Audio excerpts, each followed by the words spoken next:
Beer è un prodotto esclusivo Azienda Agricola Pancera, il buon seme, i buoni frutti.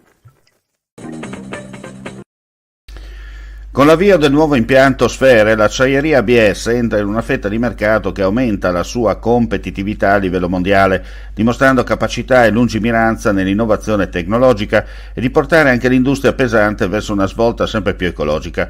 Sono queste alcune delle riflessioni portate dal presidente del Friuli Venezia Giulia, Massimiliano Fedriga, all'inaugurazione dell'impianto Sfere dell'acciaieria ABS Danieli di Cargnacco, destinato al mercato dell'industria mineraria. Un ampliamento di produzione che, come evidenziato dal massimo esponente della giunta regionale, avrà il pregio di creare nuovi posti di lavoro sul territorio e nuove opportunità per i giovani con i percorsi formativi avviati da ABS con le scuole. Nasce una nuova sinergia tra il comune di Monfalcone e il COSEF, il Consorzio per lo Sviluppo Economico del Friuli.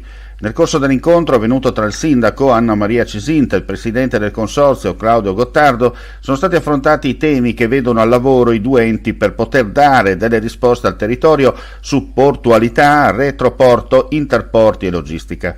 La riunione è stata un'occasione per parlare anche dell'importanza che ha il tessuto industriale nella nostra regione e delle difficoltà che stanno riscontrando in maniera capillare le aziende a pagare le bollette, aumentare esponenzialmente a causa del rincaro dei costi energetici.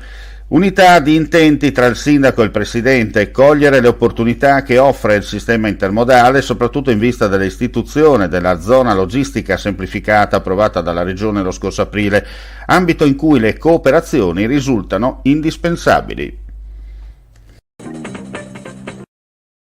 Giovedì 22 settembre alle 11 in via Ascoli 16 a Gorizia si terrà l'inaugurazione di 6 nuovi alloggi di edilizia e residenza pubblica sovvenzionata, ricavati nell'ambito dei lavori di riqualificazione di un edificio del centro storico, diretti da Ater Gorizia.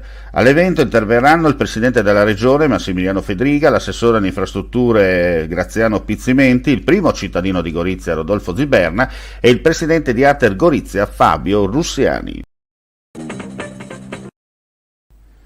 E andiamo a chiudere con la cultura. La stagione di quest'anno sarà quella del rilancio che dovrà guardare alla grande opportunità offerta da Go 2025, quando il Friuli Venezia Giulia vivrà 365 giorni di cultura a livello internazionale. L'ha detto oggi l'assessore regionale alla cultura Gibelli in occasione della presentazione della stagione 2022-23 dell'ente regionale teatrale. Come ha spiegato l'esponente della giunta regionale, il lavoro svolto dall'ERT è estremamente prezioso, in quanto dà la possibilità a molti comuni di poter allestire delle stagioni teatrali di qualità, favorendo in questo modo una diffusione della cultura in molte parti del territorio regionale.